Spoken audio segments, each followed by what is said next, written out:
Oh, I pushed the wrong button. Yes. Hello, everyone.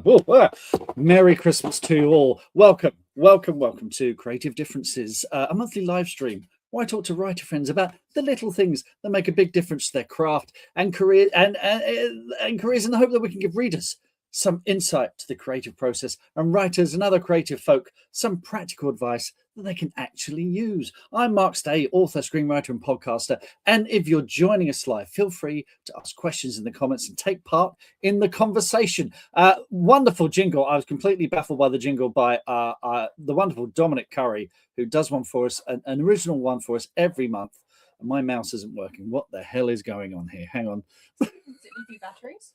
No, it's fine. It's moving about. It's just not moving anything. Okay, this is why we do this live, folks. Anyway, we'll put the jingle in there. I just think it's such a Danny Elfman jingle that if Danny Elfman, if Dominic entered a Danny Elfman sound-alike competition and Danny Elfman was in it, he would come second, Danny Elfman. So I've said Danny Elfman far too many times. Look, let's get out of the way. My special guest is the author of the Bunny McGarry series, the Strangest Time series, of which Ring the Bells is the latest. And I loved it. And you know what? He even looks like Santa. It's going to be a very, very special show. It's only that.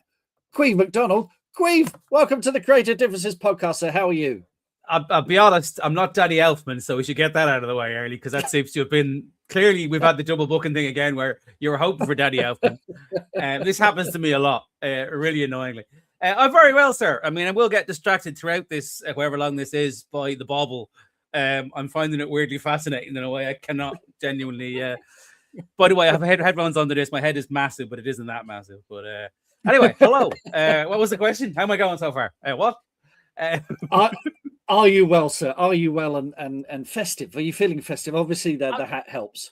Yes, I'm grand. I mean, it's slightly weird because I've been sort of talking about Christmas since October when the Ring the Bells came out, which was genuine weird things about, like, I honestly didn't realize this, but loads of people, I was asking last night just to see how many had in our Facebook fan group, and loads of people just sort of saved the book till Christmas, which was kind of weird. I was like, oh yeah, so loads of people say, oh yeah, I'm starting reading it this week. I was like, oh okay, because I didn't really, I don't have even like Hogfather I've read several times, but I've never actually read it at Christmas like everyone else seems to have done. Well, this is a really nice thing, because I've got the Holly King, which you see there, number 4 there, the green one. That's very much my sort of Christmas special. And it's lovely because people message me and say, oh, I'm reading it for Christmas now, which is lovely. And they're sort of reading it every year, which is really nice. So it's a bit like having a Christmas single.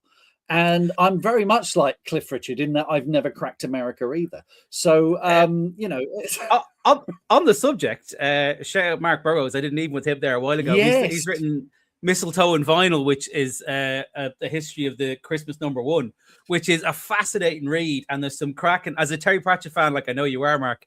He also, I'm very jealous because he gets to do footnotes, because it's and he does, it is properly Pratchett-esque footnotes where it's very funny bits and some great, the original name of the enemy is hilarious. And there's a story about the Ladybirds band, which is, again, magnificent.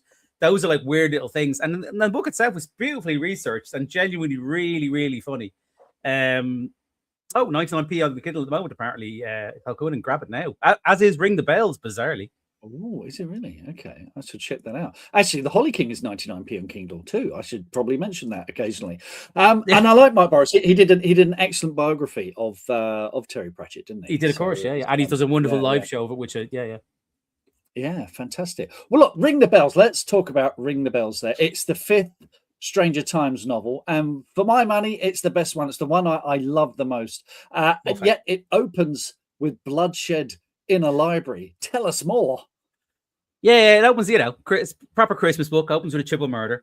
But yeah, it was basically, I kind of weirdly, there was weird little things that came up, but the idea, because the Stranger Times books, and this wasn't planned, as indeed most of my, if you ever wonder how planned my stuff is, this is behind me what my office looks like after it's been cleaned.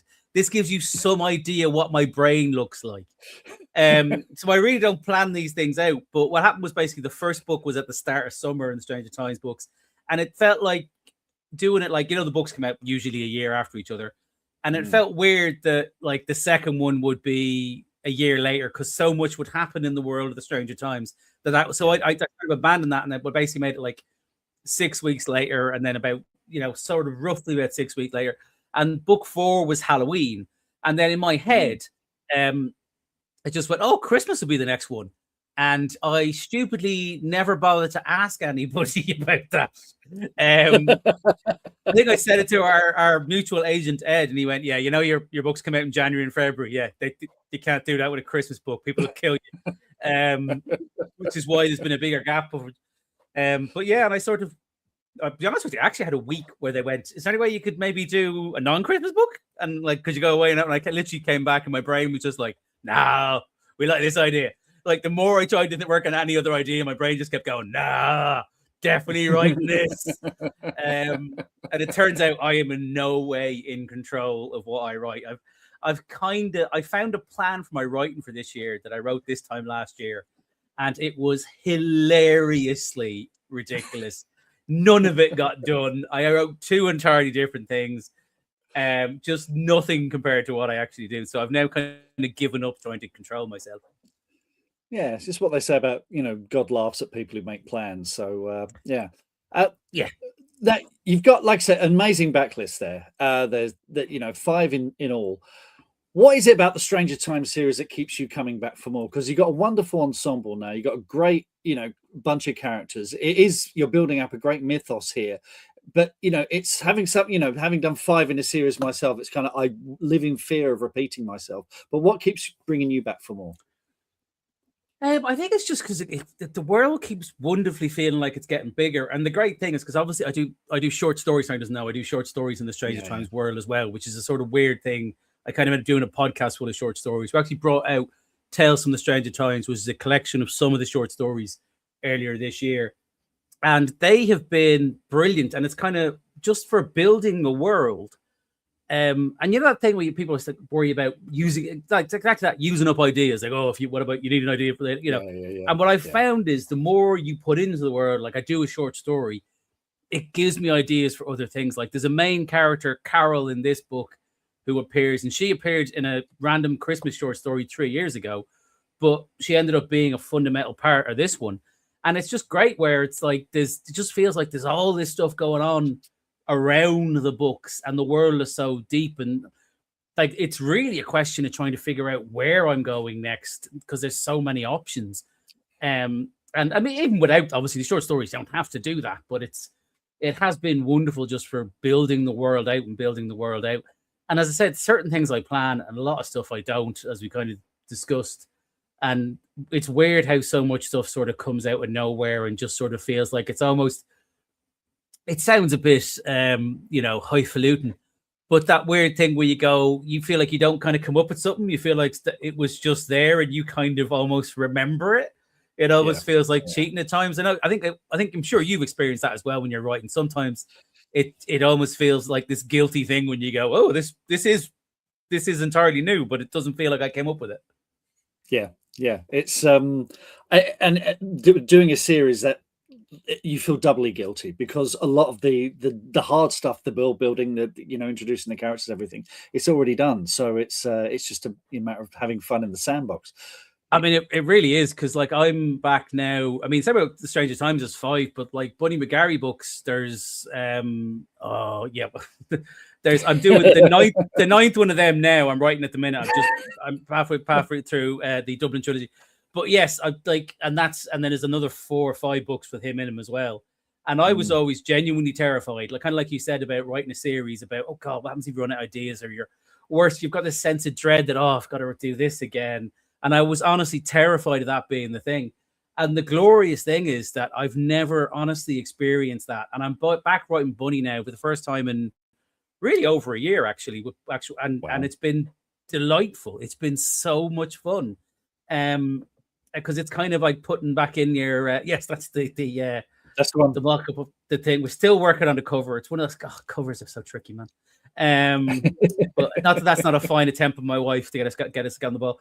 But yeah, that's the one that I've actually finished. That's the MCM Investigations one, which is that's the big steal. That's coming in March, isn't it?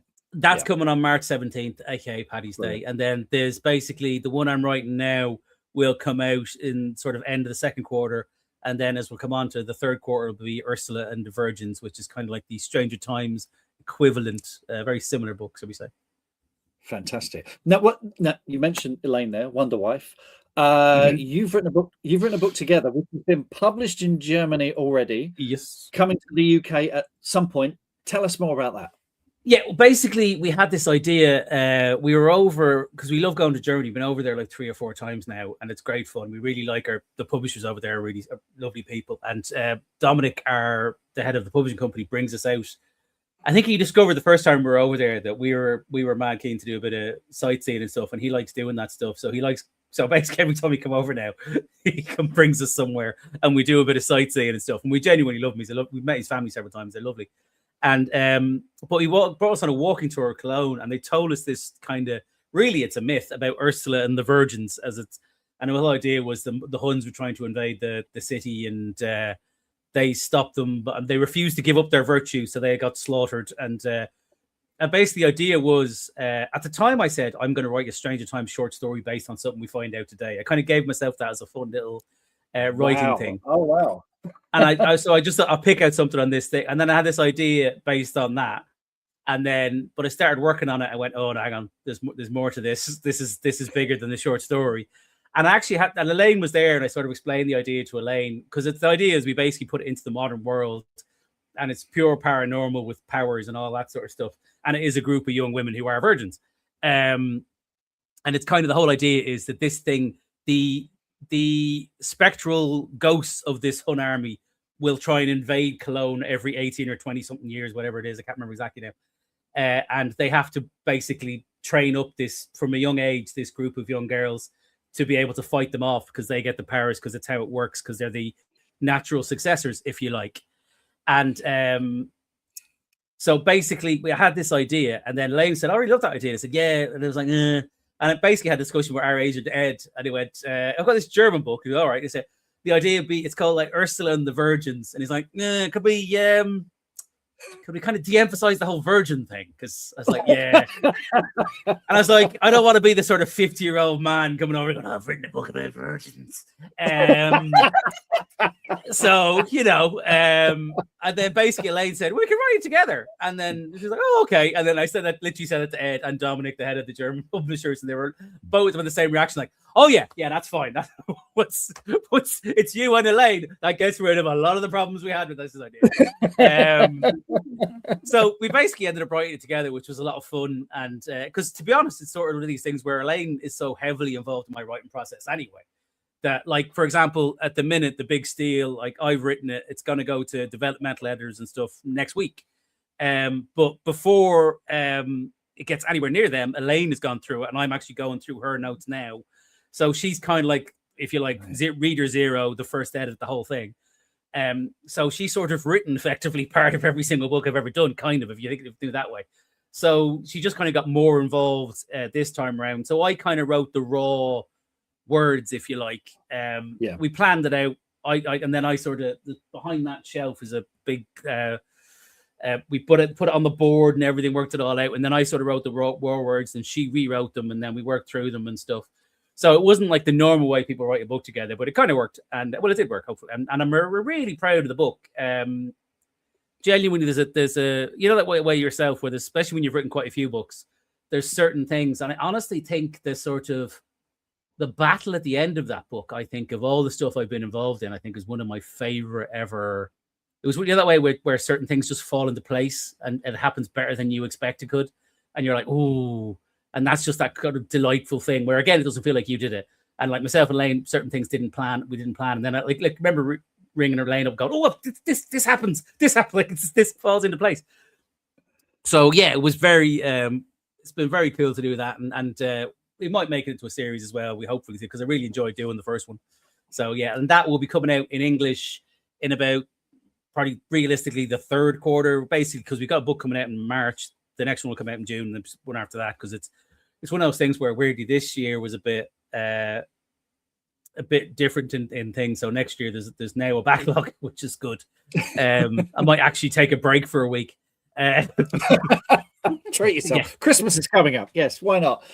I mean, that sounds brilliant. I want to go back a bit. I want to go back a bit because I just love the idea that when you're going somewhere like Germany or wherever, and you just set yourself that little exercise. We talk about writers having their story radar on all the time, but you actually set yourself a task, a goal to do that. Is that something you do a lot, or? Yeah, well, weird that actually came. Now you mention it, from stand up, because I've done like Middle East and Far East tours and stuff in France and all these kind of things. You occasionally get these things, and I sort of got, and I always did just naturally come up with some stuff about this is the place I am. Like, so when I was in Dubai, we did like 10 days, I think, in Dubai, doing various different gigs going around, and I was there with a couple of the comics. And by the end of it, the first 5 minutes of my 25-minute set were about being in Dubai. Because you sort of, because you're experiencing something new, naturally your brain is latching on to certain things, and people hear you talking about their, where they live, their experience. Like, I can remember, just as an example, I had stuff about, if you've ever been to Dubai, the most terrifying thing you will ever do is be driven somewhere in Dubai where everybody's driving 125 miles an hour. Like, they're just pelting down the road. Like, and if, like, a lot of them don't even honk the horn, they just keep driving straight at you, and you better move out of the way, or else they're going to.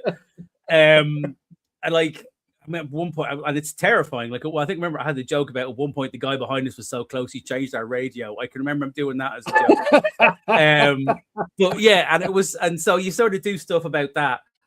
And so I guess that was in my head where I always did that. It worked well, and I kind of did it as a natural thing where I was places. And I suppose from that, then, when I was out somewhere, I was always looking for different things. And I think your brain naturally picks up stuff anyway. I mean, it's not the only way you come up with ideas, because otherwise all of my books would be about walking a dog. But it's the only time I leave my office. But having said that, the amount of dogs in my books and the idea I have for a book coming up is entirely about a dog. So, yeah. Well, it's funny. I mean, Claire and I were in Venice at the beginning of the year. So, of course, The End of God's my new book.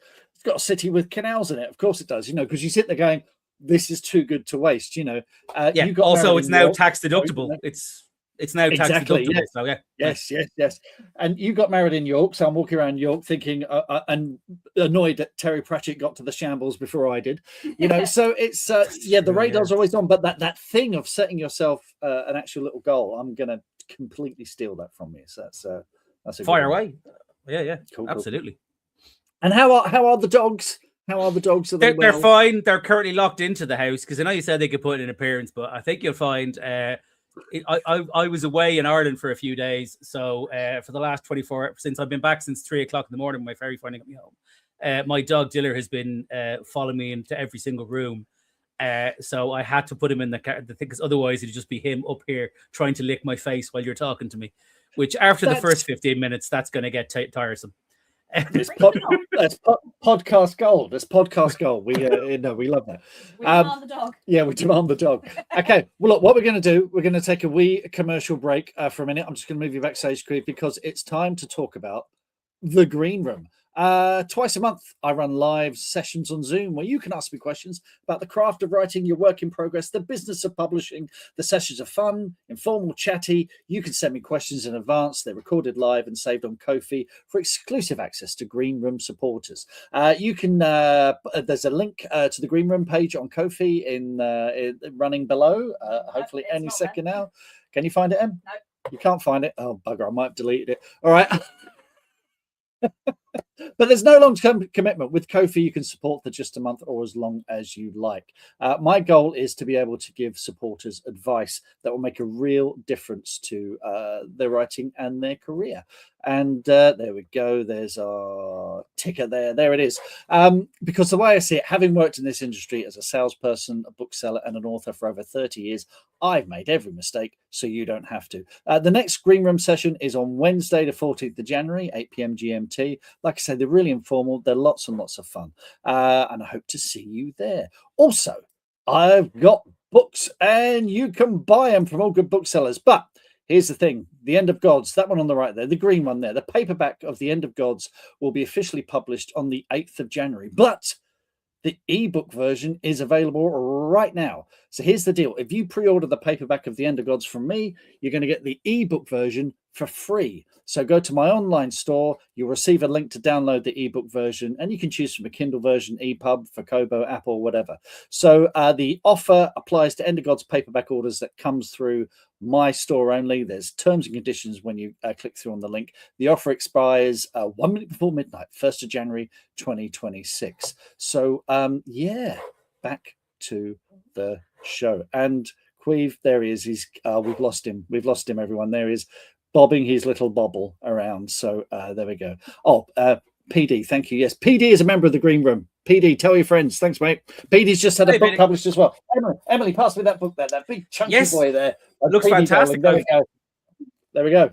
That's PD's book there. Check it out. I got given out to you by my wife because a book came in the post and I opened it up and I forgot. I didn't realize it was addressed to her. And then it was like, oh, Petey Dolan's got a book, but she was away. And by the time I remembered that it was there, she got really annoyed. It's like, it's been sitting there for days. Why didn't you tell me? I was like, oh, I'm really sorry. But yeah, it was great. Brilliant. Oh, PD also did the first review for The Ender Gods for me on Instagram, and he liked it. Oh, fabulous. Bill Group's reading it right now. That's lovely. Thank you. It's nice to know there are people out there. So yes, listen, Queeve, every time I do one of these, I ask people the same questions, regular questions. So let's do these. So what small thing has made a big difference to your creative process? Oh, it's interesting. Well, there's lots of little small things. Interestingly, Jenny, what I've learned recently, which is kind of weirdly fascinating, is that I write best if I can stay very focused on one thing. Because for the last year, for a mixture of real life stuff and actually just having to write a couple of different things for the other way, I'm working on one project to stop and do another project for a bit because it sort of made sense because people were asking for stuff. And because of that, the Big Steal, which I just finished, I'm currently editing, took 8 months, which is way longer than my books normally do. And to the point where I kind of went, that was too long because I did it in chunks basically. And while I'm very happy with the end product, I kind of got a bit annoyed where it felt like I think it was hanging around in my head too long in a weird way. Mm-hmm. Whereas then I just started writing a book, as I was telling you before we came on air, pretty much a month ago.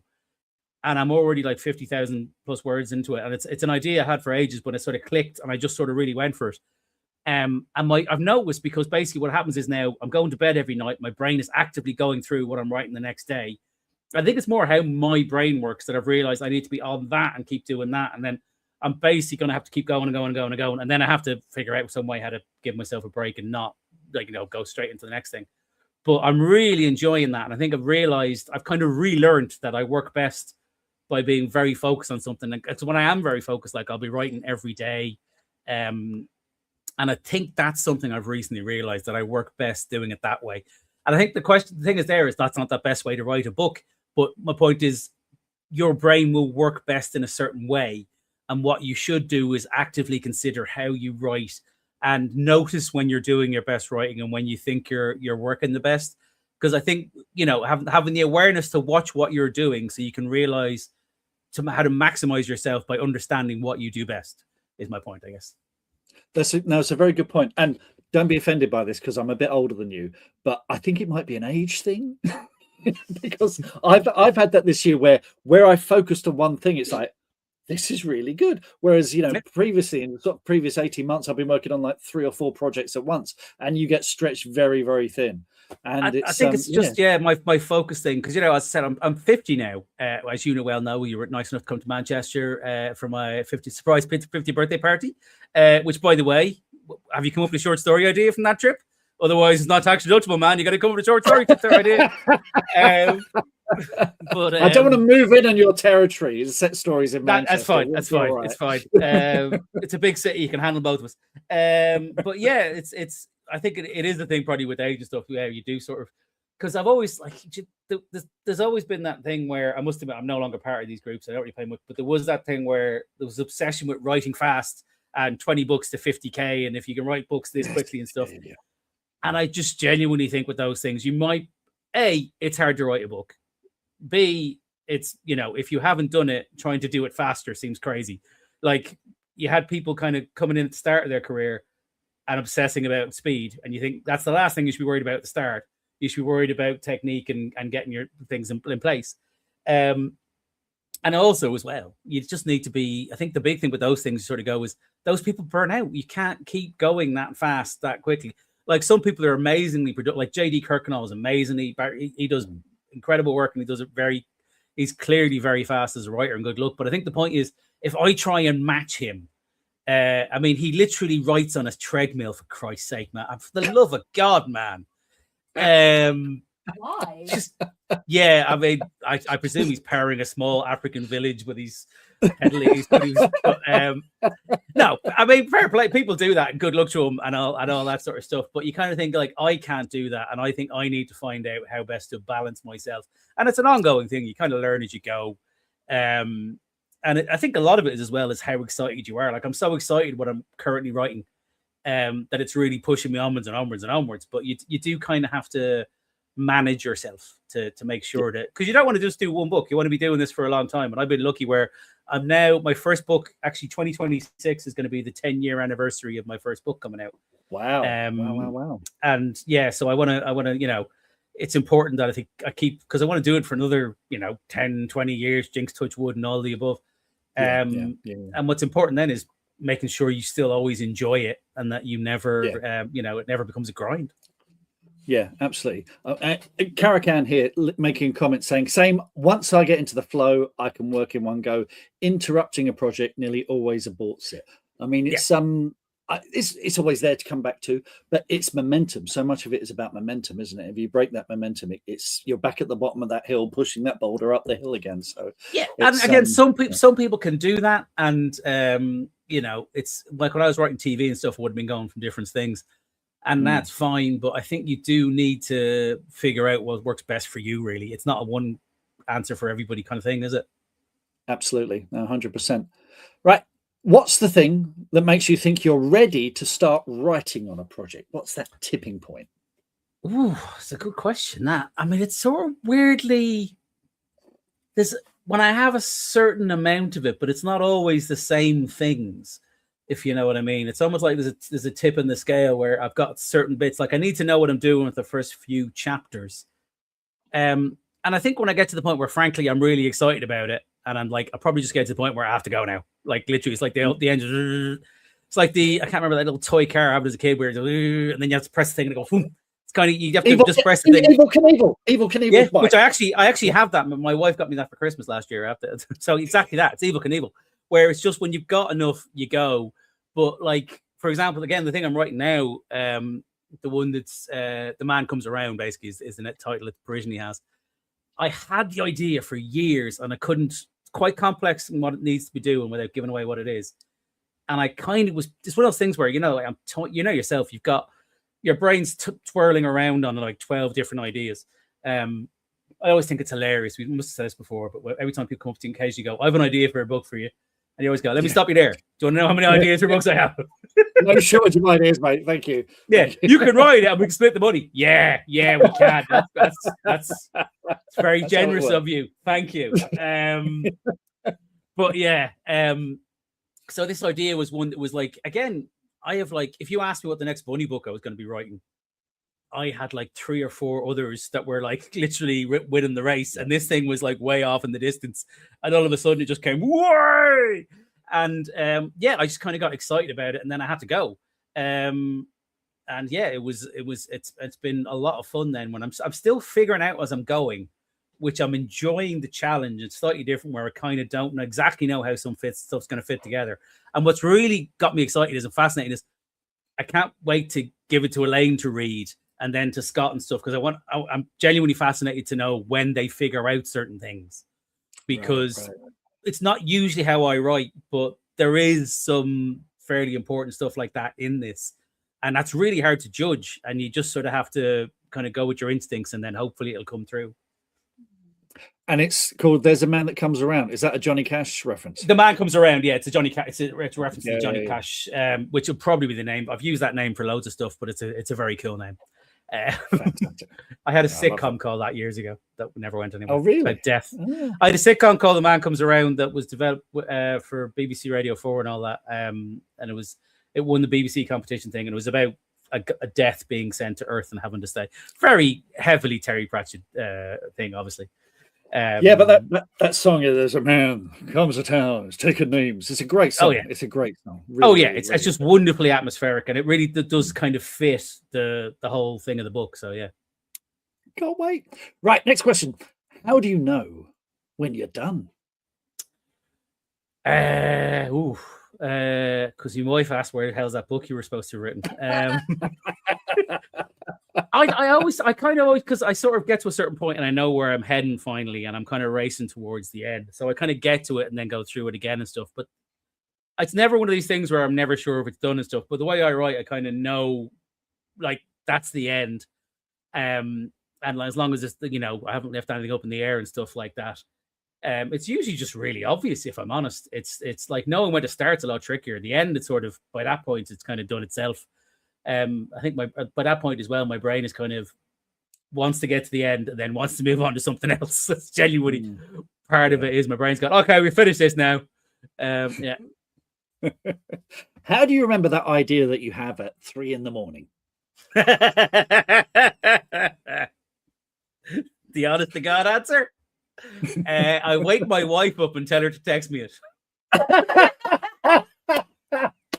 You know what? I've almost stopped asking this question, because most people say, "Oh, I send myself, I write something down, or I send myself," and I'm getting the same answer again and again. But trust you to come up with something new. Thank you very much. Yeah. No, I genuinely just go, text me inflatable duck. And bless her, she does. I'm a terrible husband. You've no idea, Laura. Yeah, I feel less guilty now. At least she works for the company. She now runs the publishing company, so it is kind of her job. Although, admittedly, if a co-worker is waking you up at 3 o'clock in the morning to ask you to text them inflatable duck, you probably have a good case. Yes, call like HR. Yes. Yeah. But I've several times genuinely told her to text me something, and then occasionally I've literally looked at it and gone, "What the hell is this thing? What's this about?" It's like, I think that's usually where I get hit. Laura Shepherd says, "I think she needs to speak to an employment lawyer." No, you're in trouble now. What's the biggest mistake you've ever made in your writing career? Oh, jeez. I'm trying to think of one I can say in public. No, can't tell you that one. Can't tell that one. I mean, probably in hindsight, calling something a trilogy isn't the greatest idea in the world.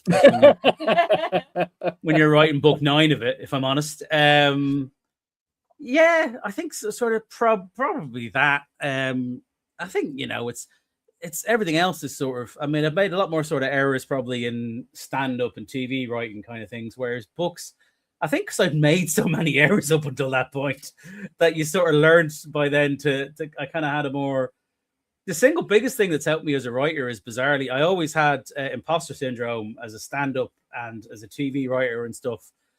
And I've sort of somehow managed just to turn it off for this.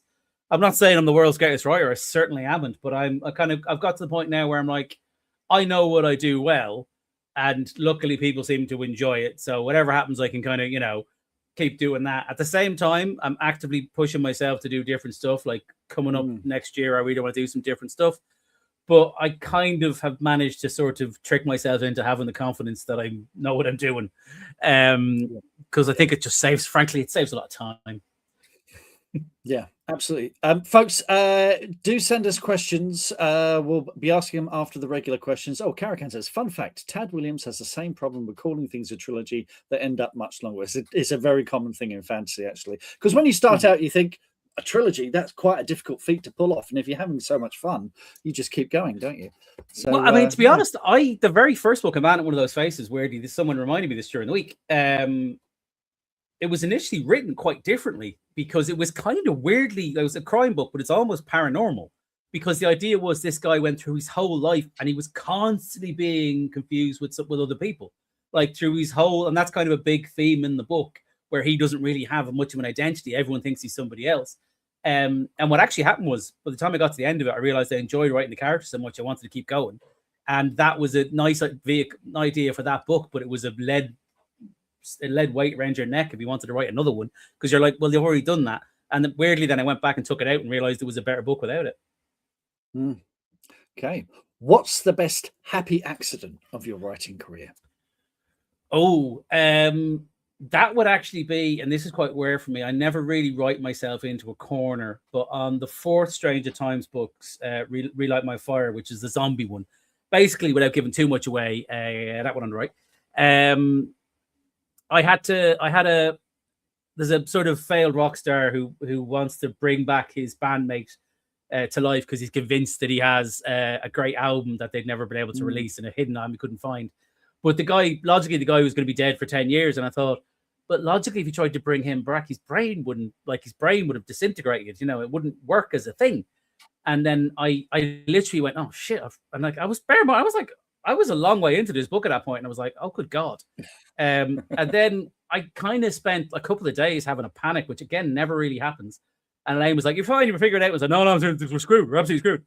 And then I started looking into cryogenics and started looking into the history of cryogenics, which is all freezing people for their, so they can come back to life and stuff. I found out some amazing stuff that was true about the 60s when people first started getting into the idea of it. And that's weirdly the happy accident was then I ended up with, logically, the people who were being saved were going to be famous, like people who were being saved frozen were going to be famous people in history. So my zombies ended up being famous people in history. Such as, Jimi Hendrix, Margaret Thatcher, all these kind of different things.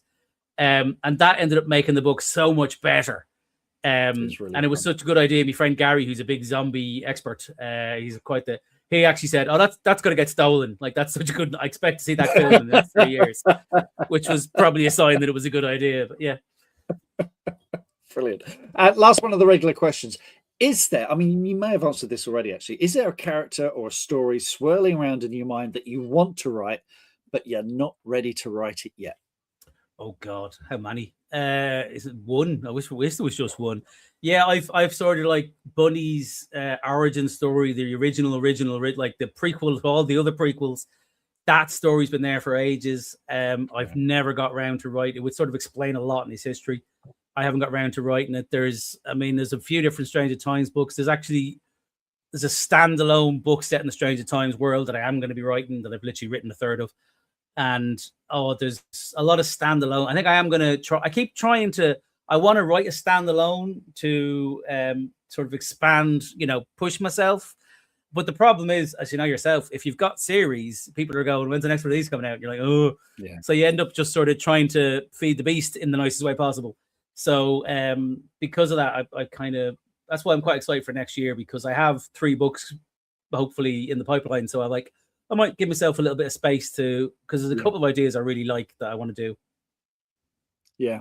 Another thing, the next thing I do is probably going to be a standalone that's very different to anything I've done before. And I've no idea if anyone's going to like it. You just never know. You never know, do you? So yeah. Emski, do we have any questions? Oh, sorry, carry on. I was going to say, especially if you're known for like humorous stuff, and I think anything I write will be humorous, but it will definitely be different things. And to be fair, I've been lucky where I have had some of my books are like darker than other ones and stuff, and people generally have responded really well to that, because there was always that worry about. I can remember my third book was quite a lot darker than the first 2, and I was really worried people would go, "Oh, this isn't funny," and but thankfully they've kind of really people sort of stuck with it, and they seem to really enjoy that. Because I think comedy, like, I don't try and write a funny book, as you discussed loads of times before. I think it's really important you have a story that drives it, that's very engaging. And the humor is just how you tell the story. Yeah, absolutely. Emski, do we have any questions from the good folk joining us this evening? So Robin Sarti, hello, Robin. Is that viral Netflix show everyone talks about based on Caimh's books? Nope, not unless you can see a swimming pool behind me. Why is it writers and swimming pools? Yeah. What was it? One of my favorite ever stand-up jokes, and I can't remember whose it was, which is always terrible. But what was it? That such and such rock star died in a pool of his own vomit. It's like, God, imagine being that successful that you've got a pool of your own vomit. Sorry, Robin. Yeah, sorry, no, I think I'm guessing you might be thinking of Stranger Things. No, if I'd have written that, I'd be no, somewhere else. I was going to say some stuff, but I won't. Caracan says, question for Caimh: will there be more Stranger shorts to listen to. You do these in audio, Absolutely. don't you? To be honest, I've just remembered now. I should have done the intro for the last Stranger Times short story of this series, which I've already got recorded. Probably be out in the next couple of days, actually. So yeah, that's always something I'm going to do because I really enjoy writing the short stories. So yes, absolutely, there will be plenty more of them. Brilliant. Good. Next question. Gammon Ralph, do you find writing short stories is distracting and cannibalizes novel writing time, or does it give you a boost with new characters, ideas, motivation, etc.? You know, I got to admit, I'm kind of in that first camp. I always think I could spend, because it takes weeks to write a short story, where I could be writing a novel, but you answer the question. Yeah, I mean, it's certainly, look, I probably, if I didn't write any short stories, would have written more novels, yes, but I don't think overall my body of work would be as strong, if you like. I think it definitely helps. I always say for new writers, definitely do short stories because it's a great way to complete something. Yes, because I think it's so hard to go in and just go, right, I'm writing a novel, and you go, if you've not done it before, it's a hell of an undertaking. So yeah, I just find it's a great way of kind of, because I've not really had any training whatsoever in what I'm doing. So I kind of have to train myself in a weird way. So I think that just sort of, gets me bouncing around. And yeah, I think it's a question, as long as you can keep, I mean, don't stop writing a novel to start writing a short story. I think one of the things, like, as I said earlier on, I think now, especially, I know if I'm writing a novel, I really want to try and keep going and finishing it, because this year has been a lot of kind of doing things in 2 and 3 different chunks. And personally, I find that a little difficult, but yeah. Very good. Next question then. PD Doling, how do you know a story is going to be a trilogy rather than just a longer book? Is there not an immense danger of running out of steam midway through the commitment? That's from PD Doling, who's just written the first book in a trilogy. Is it PD? So leading question here. Yeah, I mean, I don't sort of, I've never actually said I'm writing a trilogy to anyone. Like the Dublin trilogy wasn't called the Dublin trilogy till I'd written the second book. If I'd have copped on earlier, I wouldn't have called it the Dublin trilogy, frankly. Yeah, I mean, like with publishing deals and stuff, you kind of have, it's like, they ask you if you got ideas for all these things, but I don't worry about it. It's particularly if it's series, once you have the characters, you usually always have the first. If it's a trilogy, you'd have the characters, and by that point, I think you should know that you have loads of ideas for them. And if you didn't, then maybe that wasn't, it's probably about an indication that's not the best thing for you to be doing more of. But like the Ursula books, for example, I definitely have ideas for 2 more of them. We might make that into a trilogy. It's just a question of finding the time to do it and stuff. But yeah, I kind of don't worry about that, just because my brain's always kind of running away with stuff. I mean, it is a thing where I have started writing some stuff and realized, or I started doing the prep work and then gone, this idea isn't quite there. But I've never had it once I've written something with characters. I've always kind of, by the end of that process, I've got a lot more ideas for them. But I have sat down when I've started something and gone, is this kind of going somewhere? Like I had sort of a cozy crime idea that I really liked, that our agent got quite excited about, frankly, given the thing. And I went, do you know what? I feel like it's not quite me. I don't really want to. It was a good idea. I might come back to it if it kind of gets me excited again, but apparently just sort of went a bit cold in it, much to Ed's frustration. It's one of those things, isn't it? You kind of know, like I say, the thing I'm working on next, that's a one and done, because it's the one event in that character story that changes them forever, and nothing after that will be the same. Whereas with a series, it's more about the precinct and the new challenges. It's that thing they call in TV the endless well. If you've got a precinct where strange things happen, there are stranger times or strange things or whatever it is, you can go back to that well again and again and again. And a trilogy, I mean, certainly with the End of Magic, writing the first one was such hard work, and doing the fundraise, the crowdfunding for it, I thought, I'm not doing that again. So I thought I'll do it as a one and done. And then I got the rights back and thought, actually, I want to go back. And there is a trilogy, and it is fantasy. It should. So I did go back to it, but it's I don't think until you're wading through the tall grass of it, really, as to whether it's a one and done or a series or a trilogy or just you get an idea of the shape of it, mostly through the main characters. And it's like, are they going to change for good, or are they sort of slowly evolving and facing different challenges? I think that's, for me, that's the key difference. I think if you're excited to find out what happens next with them, that's probably the good indication of thing. Like certainly with my characters and stuff. Like with the Stranger Times, I have ideas of almost like this is the first, or you can maybe see this as the first and second phase currently, and then there's going to be the third phase, and there will be a point where what's in my head, and I genuinely don't know about this, is at the moment everything's kind of underground, and at a certain point it might get to the thing that they can't hide it anymore, and then maybe that sort of slightly further break from the real world where there is people are sort of less and less willing to believe that nothing's, that everything's just got a simple explanation, which I think is kind of interesting as an idea, just because weirdly it kind of reflects the world we're in now, where you have a lot of that stuff going on for good or real and people going the wrong way. I'm more thinking of America. I mean, say what you want about America, it's got a lot of inspiration for writing in it. I mean, they'll probably kill us all, but Jesus, we'll all have some ideas from books beforehand.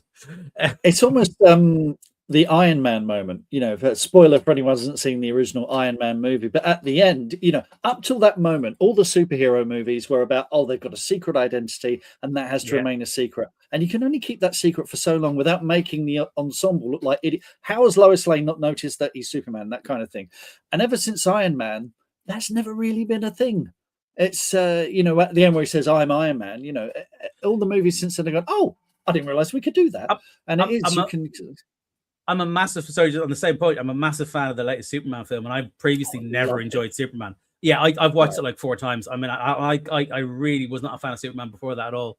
But even in that, and it's very throwaway, there's a genius little explanation of the glasses in it, where he has, it's actually basically it's a technology or what have you. And he just puts it in. And like James Gunn is so clever. And he's so good at this stuff. And I mean, the fact that he can go into a genre where everyone's sick of it and reimagine it, and he's still fighting away. That Superman film wasn't anywhere near as successful as it should have been. But it was absolutely fantastic. And if that genre's got any hope, it is James Gunn. Yes, absolutely. Emily's murmuring along as well. Yeah, agreed. Next question, please.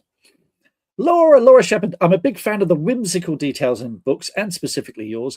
Is there any mind space you get yourself into to allow these fun little details like the zombies into your novels? Excellent question. Thank you, Laura. Hope you're well. Yeah, to be honest, weirdly, and this is kind of like the same when people ask about writing comedy and they get annoyed by answers. Honestly, that's kind of what my brain is doing all the time. That the trick is getting it to not do that. Like I was just over with my wonderful nieces and nephew. I mean, my sister and brother-in-law with the kids, so the really exciting part of it. And they're teenagers and stuff, and they're great, but they also have come used to the fact that their uncle's a bit of a fucking weirdo. Where I will just randomly start talking about stuff. Like one of them had his French exam tomorrow, actually possibly today, yeah. And his mother was giving out to him for not doing it. And I was like, what are you talking about? He's been dressed as a Frenchman look at him. He looks like a Frenchman. And I was like, dude, this is thing. Like, is he done it going, I know he's trying to help me out, but this is getting weird. And there was me explaining about him being French for 5 minutes. And you're like, my sister's like, yeah, I've been living with this since he was born. Don't worry about it, but go and do your homework, will you? So yeah, it's just the way my brain works to throw these random facts in. You should see the stuff I don't let in. Yeah, it's the thing. I've had people say to me, have you ever thought of writing anything that doesn't have magic or robots or fantasy in it? I'm like, no. Like I said, the next thing I'm working on might be that book, but even then I'm throwing stuff in there that I can't help it. I get enough of the real world as it is, Yeah, I don't think I never really want to write something that's entirely in the, even like the Bunny books and stuff, while they are crime and it can be quite gritty, there is almost a kind of like a big feature of the earlier books is, or the books that are set earlier rather than the earlier books, is there is like, he's doing like sort of, crime stuff, dealing with real crime stuff, but he's also got a team of kids that he's the hurling team that he's the manager of. And they are just, and sort of random weird stuff happens with the kids. And that's kind of where a lot of the humor comes from. And again, it's not sort of completely fanciful or what have you, but there is that different quirk of life. Because yeah, I think it's straight up. I mean, don't get me wrong, big fan of like straight up crime novels and stuff like that. Good, yeah, me too. Yeah. I was just rereading Dennis Lehane actually, which incredible work, and but they're brilliant. But that's not what made my brain works, and I think trying to make yourself something you aren't is how you can kind of go wrong on these things. So like the next book I write, I think will be more serious stuff, but there'll still be a weird, quirky feel to it. Yeah, I mean, I'll read a great crime novel or a legal thriller or something, which is, and I just think, how do they do it? How do they do it? So it's, I think we're coming at it from opposite ends, Laura. It's. I look at the stuff that Laura writes, and people like read a Mick Herron. You think that he takes that spy world and everything and makes it just feel so easy. Where I'd have to sit down and research stuff for years for that to come out, in that kind of way. What fascinates me with Mick Herron is every time I've seen Mick interviewed, and I've seen him interviewed quite a few times because he's on Harrogate and stuff quite a bit, and I'm always there. Is he always says he hasn't really done that much research because everyone thinks, oh, he knows people in the world and stuff, and he always maintains he doesn't. Now, whether that's just because he has to maintain that he doesn't, but or maybe it's just the quality of the writing makes it feel believable. I genuinely don't know. We probably won't find that out until it turned out Mick Herron was like the third highest spy in the country secretly. But we won't find it out until he's dead. When the Russians inevitably kill him. But yeah. I mean, let's be honest. The Russians are coming for Mick Herron. It's got to be happening. He's making them look bad. I mean, to be clear, they're coming for us all. Merry Christmas. Caracan says one-off sounds intriguing. Any hints about it? No, not yet. Sorry. Ooh, what a level of discipline. It's Christmas, man. Annika, who's a member of the Green Room. Hello, Annika. Caimh, if your writing style were music, what genre would that be? Jazz. No, I don't really. That's a very good question. Indie pop, I think. Yeah, because it's quite quirky. I'll go for indie pop. It doesn't take itself too seriously in a lot of places. I'd go this charming. I mean, that's to be fair. That's yeah. There's. I do sort of weirdly. I do kind of get quite emotional at certain points in the books and stuff, but they have at the same time got a lot. Oh, not experimental prog rock. No, God, no. The reason I'm no longer in bands. Well, I was 30 years ago now. But your guitarists get a bit of money, they start buying pedals. Next thing you know, all you're doing is listening to somebody loop something for 25 minutes. It's like, any chance we could write a song, lads? No, not prog rock. No, good luck if that's your jam. But no, no. I think probably kind of quirky indie. I'd like to think somewhere like that. Yeah, I think the Witches of Woodville are kind of folk rock, folky with a little bit of Kate Bush. Lots of Kate Bush. Do you know what the Witches of Woodville are? It's postmodern jukebox. Have you seen them? Postmodern jukebox. Yes. That's what they are. It's that wonderful sort of. It's got where they do all the songs, and that's what they are. Postmodern jukebox. Yeah. Wow. Which is the highest compliment. It is a fantastic compliment, and yes, the end of magic is all of those fantasy scores that you've heard. With big epic sword things and stuff, but with a bit of quirk as well. So yeah. Do you know which has, by the way, has a randomly a mad kind of quite fun score? Predator. Do you know the latest Predator film? I can't remember what it was called. Requiem or something. No, you saw it, didn't you? George saw it, didn't he? George yeah. I know the one you mean. Yeah, because I'm not a fan. And I was like, I saw the first films like everyone did, and I think I've seen and did that film surprisingly great, by the way. Mm-hmm. After the first 15 minutes, I was like, oh god, great, really, really great. Myself and my friend Gary went to see it, and we were both blown away because we literally went in knowing nothing about it. And but it was reason you reminded me that is it has a wonderfully sort of mad score which fits in beautifully, where they just sort of went full on, weird with it, and it's great. I will check that out. PD Darling says End of Magic is 100% Nightwish. I don't know what that is, but I shall look it up. Thank you, PD. Excellent. Any more questions then? We do. Okay, excellent. Caracan, as you are planning on releasing the Death sitcom in a different format, if so, pretty please, what format would you make it? Oh God, I mean that sitcom went through. I don't actually know if I still have it somewhere. I'm guessing, because it basically was developed with. Prepare for name drop Phil Mealy and Craig Cash, because they were my mentors in that competition. Then we saw the thing, and we sort of had a TV idea for it that we went quite far down the line with, And then we had a radio idea, which was very different version of it, which was much more for radio, which bizarrely, by the way, this is, you talk about frustrating things in writing. Radio 4, they submitted for Radio 4. We were like really happy with it. We were like, and they went, oh, it's not quite right. We've got something that clashes with, and you're like going, and then they tell you what the clash is, and you go, that's not, that doesn't clash with this. What are you talking about? It's like, you know, it's like people thinking your book and my book completely clash. Oh, we can't have two of them. No, you can. That's two, like, they're vastly different ends of a spectrum, and it's only people who don't read that spectrum would actually think that they clash. But the next year they asked us to resubmit it, and they were like, "Oh wow!" And they were like, "Well, this is like they don't want to know. They just want to resubmit it." It's like, "Oh, well, they've changed their mind. They resubmitted it, and they rejected it again." And they were like, "What the fuck was the point?" It was like just they got so annoyed. We were like, and I was like, "Yeah," because they thought, "Oh, this is happening." I was like, "What the hell's the point of that?" Just completely. So I do have that script somewhere. I keep thinking. People keep telling me you should do a Patreon and have different stuff, and it's like, that just feels like something else I'd have to juggle. But I probably have it somewhere. I might dig it out and have a look at it.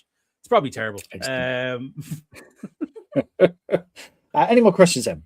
We got 2 more. 2 more, okay. Claire Hutchison asks, do you enjoy reading your own work years after writing it? And do you recognize your younger self in your choice of storyline? That's a great question. That is a great question. Can I be entirely honest? And this doesn't make me look good. I really enjoy reading my work because I've written what I want.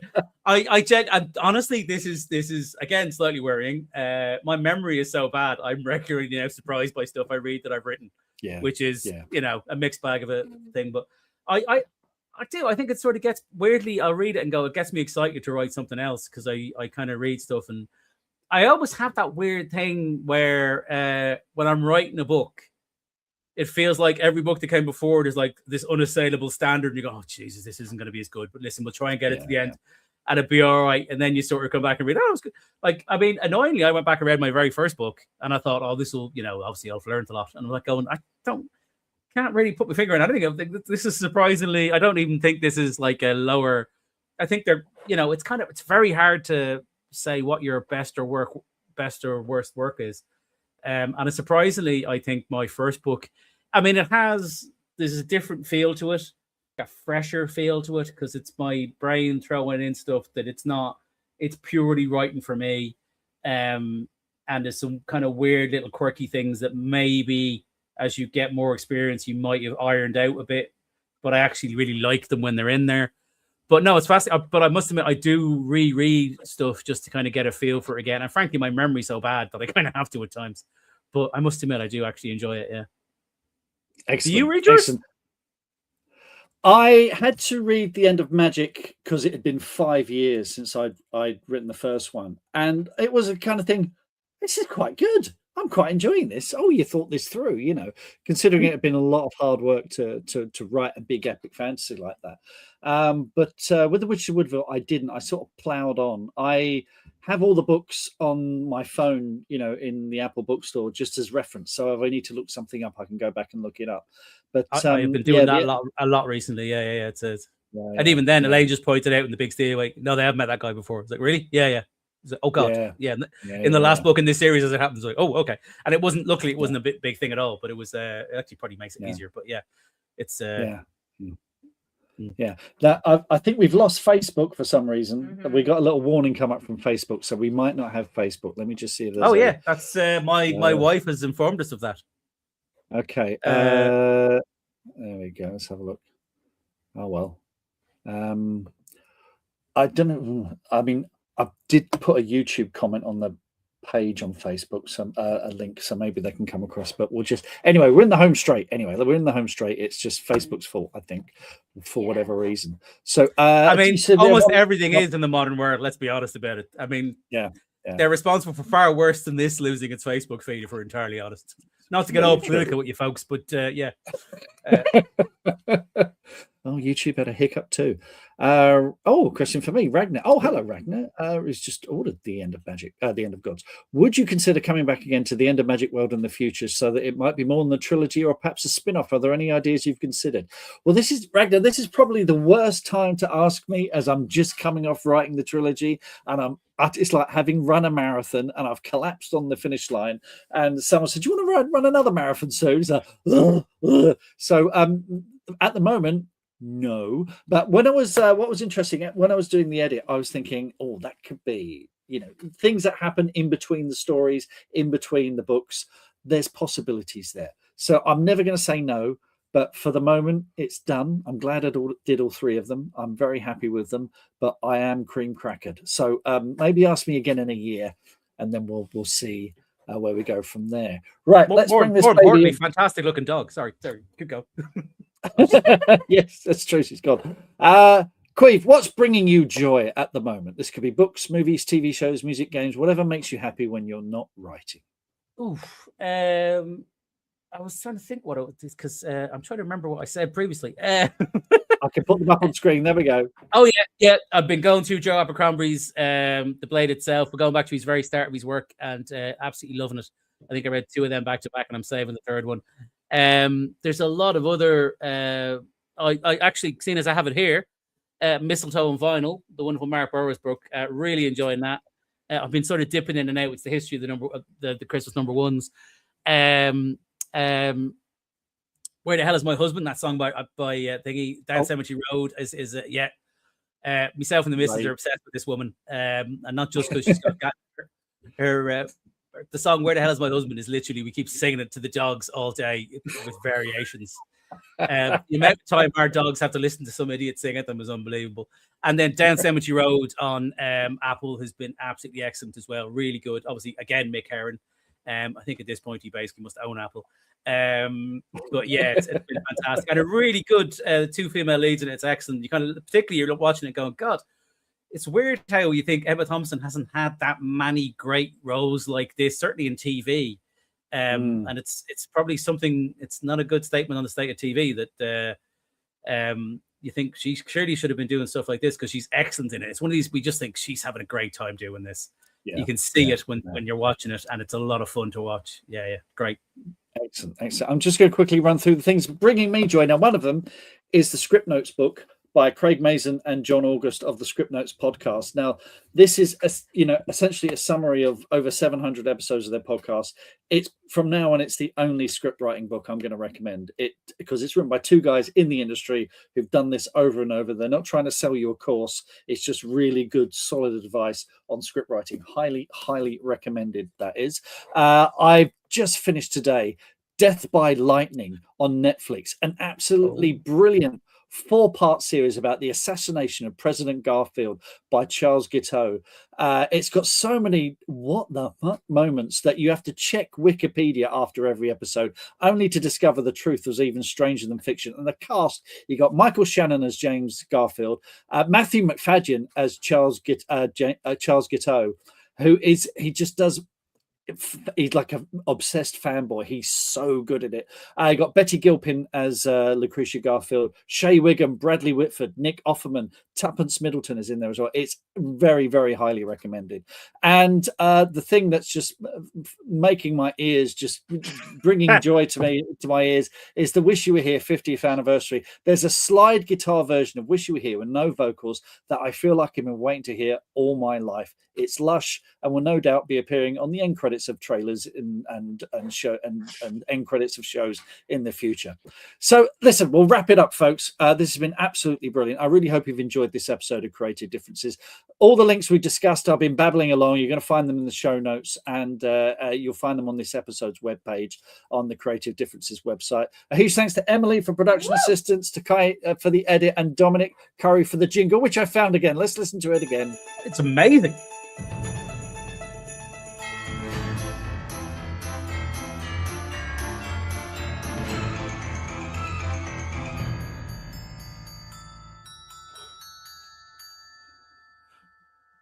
Absolutely brilliant. Thank you. Tremendous. And, really, it's even really got bells in. I mean, beautiful. Yeah. Perfect. See, perfect. Now, we will be back in January. I don't know who the guest is going to be yet. I haven't confirmed anything off. This is basically the last thing I'm doing this year. That's focused like this. I'm just going to go and have a lie down now, and and you can edit the podcast. But look, Caimh, it's been a joy, absolute joy, and thank you to everyone who's joined us tonight and asked questions. Sorry we lost Facebook, but that's probably something to do with Facebook, not us. Russians. Russians, definitely the Russians. And listen, if you've enjoyed the podcast, things like ratings and reviews really help. But more importantly, if you can just tell one person about it, tell a friend.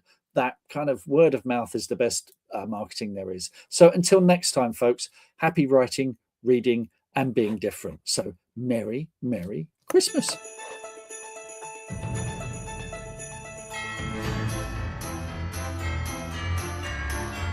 Other than creatures.